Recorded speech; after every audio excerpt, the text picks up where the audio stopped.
Há 2 semanas, o governo de São Paulo retirou a Cracolândia do lugar onde ela ficava, retirou o fluxo da Cracolândia, portanto, e gerou uma série de dúvidas, de mistérios e de discussões sobre o que aconteceu, o que foi feito.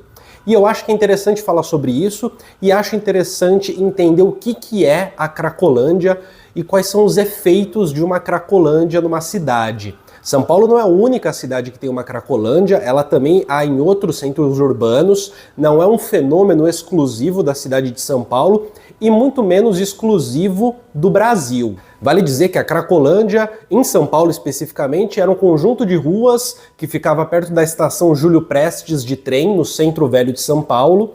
Eu não vou falar sobre o histórico do Centro Velho de São Paulo, existe um histórico da degradação do centro histórico, um histórico que envolve a existência ali de prédios que estão desocupados, que envolve a existência de bairros específicos do centro histórico que são desassistidos pela prefeitura e que envolve também, ao mesmo tempo, uma especulação imobiliária específica naqueles lugares. O Centro Velho um dia foi um centro financeiro e foi sendo substituído pela Avenida Paulista e que hoje também está sendo aos poucos substituídas pelo bairro ali da Berrini. E bom, vamos deixar o paulistês de lado, né? Deixa eu falar de um jeito mais geral para que todo mundo possa entender a própria Cracolândia que vive também nas regiões em que vive, né? E eu acho que o ponto interessante e necessário inicial é compreender que a cidade ela não é o espaço feito para todos. As cidades são espaços organizados, divididos, que dão jeito, que dão conta de também traduzir uma divisão que existe na sociedade.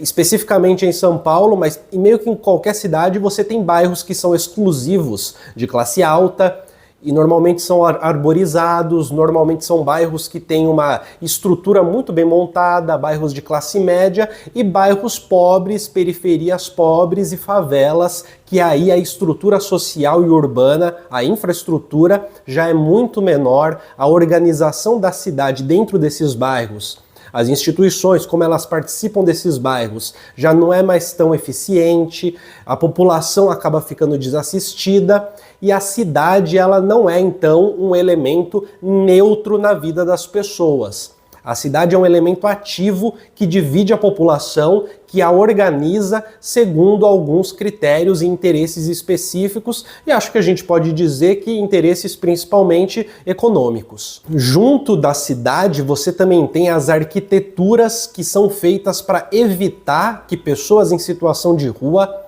possam dormir na frente dos prédios, nas áreas comerciais, arquiteturas planejadas para que não tenha como uma pessoa em situação de rua ficar ali parada, não tenha como alguém dormir ali. Essas arquiteturas, elas demonstram uma forma de tentar se afastar do problema que é uma pessoa em situação de rua. Uma maneira normalmente individual, empresarial, privada de lidar com isso. Mas este problema, ele é um problema muito mais da prefeitura, né? Muito mais do poder público do que exatamente das empresas. No entanto, um dos efeitos do poder público não conseguir dar conta das pessoas em situação de rua, não conseguir assisti-las, é a existência dessas arquiteturas que são nocivas às pessoas. Mas para além dessa arquitetura, eu acho necessário considerar uma outra coisa. A cidade fabrica as pessoas em situação de rua. A cidade as fabrica e fabrica espaços sociais que elas possam se concentrar. E é completamente errado dizer que uma pessoa em situação de rua é um morador de rua, como se a rua fosse um lugar para se morar. No entanto, eu vou usar esse termo, mas num sentido bem específico. A cidade fabrica seus moradores de rua, porque ela fabrica espaços em que eles podem permanecer e podem ficar isolados. Para falar sobre isso, eu gostaria de pegar o conceito de heterotopia do Michel Foucault. Heterotopia seria um espaço em que, para entrar nele, você se despe de tudo aquilo que te faz ser um sujeito na sociedade e quando você entra nele, há novas regras que fazem esse espaço funcionar. Novas regras discursivas, novas regras sociais. Para entrar nele é necessário não ser o sujeito que você é fora deste lugar e passar a ser um novo sujeito. E heterotopia não é um conceito para explicar lugares legais, é um conceito para explicar lugares que podem ser horríveis e muito bons. É um conceito para explicar lugares que estão fora da norma, mesmo que existam dentro do espaço social da norma. A Cracolândia tem suas regras específicas, ditadas pelo próprio fluxo, pela maneira como as coisas acontecem. Tem regras de convivência específicas, tem regras de moradia específicas, tem maneiras de ser, de agir e de pensar específicas que garantem a permanência e até mesmo a sobrevivência das pessoas dentro do fluxo, dentro da dinâmica do fluxo. E mais do que isso, quando alguém entra no fluxo, ela deixa de ser a pessoa que era fora do fluxo. Há ali um jeito de se despir tudo aquilo que você era, e que não pode ser, não consegue ser meramente interpretado a partir da visão do vício, a partir da visão de uma degradação moral, de uma degradação individual, de uma degradação às vezes psiquiátrica.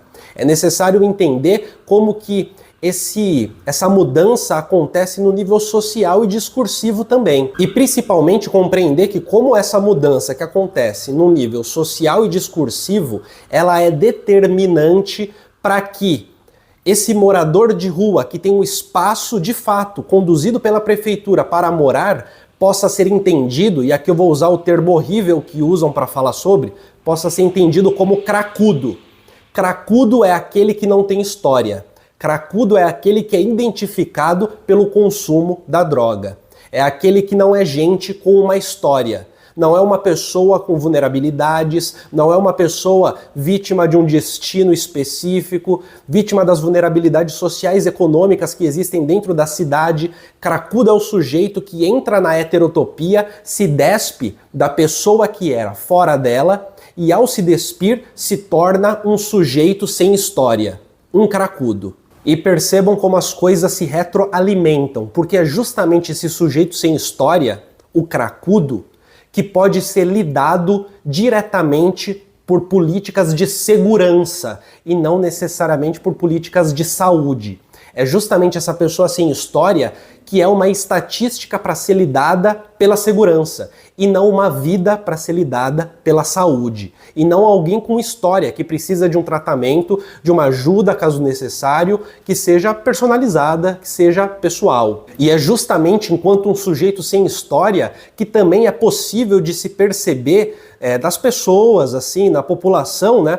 Um entendimento de que somente a ação de segurança, a ação policial pode dar conta desse fenômeno e não necessariamente uma ação de saúde, não necessariamente uma ação que envolve uma assistência. E aí a gente começa a perceber como que essas coisas, como eu disse, se retroalimentam, como que o apoio popular, baseado no entendimento de que são cracudos, sujeitos sem história, como isso fundamenta a possibilidade de se ter um apoio popular em medidas violentas, em medidas ligadas à segurança. Vale dizer aqui uma coisinha, né? Não tô falando que não tem problema de segurança onde há fluxo, onde há tráfico de drogas. O ponto não é esse, né? Mas o ponto é como que se percebe o fenômeno e como que se entende as possibilidades de resolução desse fenômeno.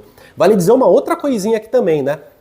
Geralmente quem está vulnerável a essas situações, apesar de existirem casos concretos de pessoas ricas, classe média e pobres na Cracolândia, quem está mais vulnerável são as pessoas sem recursos. É a população pobre da cidade. É ela que está mais vulnerável a se instalar na Cracolândia em vez de procurar um centro de reabilitação, por exemplo, em vez de procurar uma rehab, por exemplo.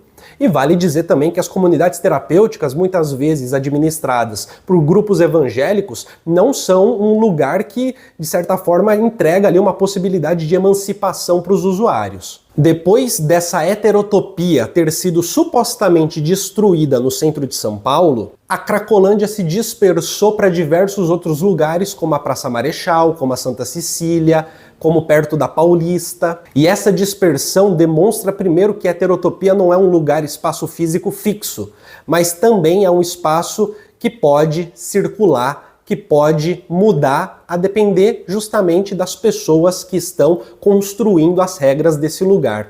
E evidentemente que ao ir para outros bairros, houve diversas denúncias da população local que não aceita a presença dessa heterotopia, desse espaço específico. E tudo bem, assim, é É claro que não aceitam, é evidente que não aceitam. Você tem um contexto urbano, social, histórico que faz com que seja rejeitável a existência desses espaços em diversos outros bairros em que as pessoas moram. Mas, novamente, é justamente por ser esse sujeito sem história que fica mais fácil de se pedir ações sobre segurança pública e não exatamente de saúde, que fica mais fácil fomentar ações de segurança e não necessariamente de saúde. Porque no fundo, a heterotopia da Cracolândia é um espaço para a residência do morador de rua, não exatamente para a circulação da pessoa em situação de rua, mas para se caracterizar um novo tipo de sujeito na cidade, que é este que é popularmente chamado de morador de rua, que supostamente moraria na rua. Não é que ele só não tem uma história pregressa, ele também não tem uma história para o futuro, também não tem uma história daqui para frente. A rua acaba sendo sua moradia meio que para sempre. É evidente também que você pode colocar aí para jogo interesses imobiliários, especulação, como sendo parte das ações do governo estadual para dar conta de retirar a Cracolândia do lugar onde ela estava e, de certa forma, não se preocupar em espalhá-la para outros lugares, ou seja, para dar conta só de limpar uma área específica da cidade que tem ali um interesse econômico específico. Mas quando a gente pensa numa cidade que não é feita para os moradores, que não é feita para a circulação de pessoas, mas sim para a circulação de mercadorias, como uma boa cidade pensada de um jeito biopolítico, aí a gente sempre vai ter Cracolândias em lugares específicos. A gente sempre vai ter espaços para esses moradores de rua, justamente porque faz parte da cidade fabricá-los. Faz parte da cidade tê-los como um subproduto. A cidade biopolítica é aquela que é construída para facilitar a movimentação, a circulação de mercadorias. As ruas são construídas para isso, os bairros são construídos para isso, a arquitetura é construída para isso e a divisão, a organização dos bairros, onde que é o setor comercial, industrial, é construída para isso. E não exatamente para o bem da população, e não exatamente para o conforto da população, não exatamente para quem mora, mas para as mercadorias que podem circular dentro da cidade. E não é como se a Cracolândia não fizesse parte dessa circulação de mercadorias. É que a Cracolândia ela é um espaço de ilegalismo, de uma certa ilegalidade que não necessariamente vai ser levada tão a sério assim, como o tráfico de drogas, porque em relação ao tráfego, geralmente tende-se a prender quem está ali vendendo, mas não necessariamente quem financia tudo, que normalmente não mora na periferia, que não mora na favela do centro, que não se situa, não fica ali sentado dentro da barraquinha, dentro das Cracolândias. Um certo tipo de ilegalismo que é muito bem tolerado, principalmente porque os seus agentes principais e escondidos fazem parte da alta burguesia, ou da categoria política e por aí vai, e que quando mesmo tem a participação de pessoas pobres, aí já não é tão tolerado. As pessoas pobres podem ser o boi de piranha para que se pareça ter uma ação sobre essa situação. E assim, gente, é necessário deixar claro agora no fim do vídeo, que eu vou apresentar agora, é necessário deixar muito claro que é claro que ninguém quer ter no seu bairro uma Cracolândia. É evidente que não, é óbvio que não, é claro que não. Mas percebe como essas coisas se retroalimentam? Um espaço específico que geralmente, quando era no centro da cidade, era cercado pela polícia, a polícia não deixava ninguém sair, ao mesmo tempo vigiava quem entrava, então conseguia manter um cerco num espaço geográfico, num espaço físico específico, para que dentro desse espaço físico tivesse ali suas regras próprias. Esse espaço físico, ele produz um tipo de sujeito, que é um sujeito que é visto do lado de dentro e do lado de fora, como sem história, como aquele que a sua história começa e termina na Cracolândia, ao mesmo tempo como isso fundamenta o olhar sobre o sujeito enquanto uma estatística, enquanto um problema que pode ser lidado estatisticamente e que fomenta ações de segurança pública, não necessariamente de saúde, porque ações de saúde você vai lidar com pessoas. Você vai lidar com pessoas que têm história, que têm fragilidades, que têm vulnerabilidades, pessoas que não necessariamente são as responsáveis morais pelas suas atitudes. Esse não é o grande ponto, né? Pessoas que estão numa situação e que precisam de certo acolhimento na situação em que estão. E esse é o grande ponto. Na segurança pública você pode culpabilizar, você pode colocar para um moralismo culpabilizante. É possível fazer isso. E perceba como essas coisas vão uma se interconectando com a outra, uma fundamentando a outra. Uma fundamentando a outra de tal maneira que você tem um comércio ali específico de mercadorias ilegais que é mais ou menos tolerado, ou foi mais ou menos tolerado durante muito tempo, muito tempo. Ao mesmo tempo, os usuários, quem vende, são ali pessoas que meio que, como não tem história, como não são pessoas, são primeiramente vistos como cracudos e, portanto, de certa forma, cairia sobre eles uma responsabilidade moral em comprar a droga e não necessariamente cairia uma investigação em quem vende a droga. E como que no fim do dia a gente tem uma situação específica delimitada em que o usuário de drogas, muitas vezes em situação de rua, caracterizado como morador de rua, caracterizado como cracudo, ele passa a ser o alvo principal do olhar sobre a Cracolândia. Como se o problema fossem essas pessoas, mas não todo o processo que faz com que exista esse espaço específico, que faz com que essas pessoas se transformem nestes sujeitos específicos. Todo o processo que parte de um olhar político, econômico e, como eu disse, discursivo e social. Tudo bem? Compartilha esse vídeo, dá um like, deixa um like aqui pra mim, se inscreve no canal e seja membro do Colunas Tortas para ter acesso a vídeos exclusivos aqui do canal, tá bom?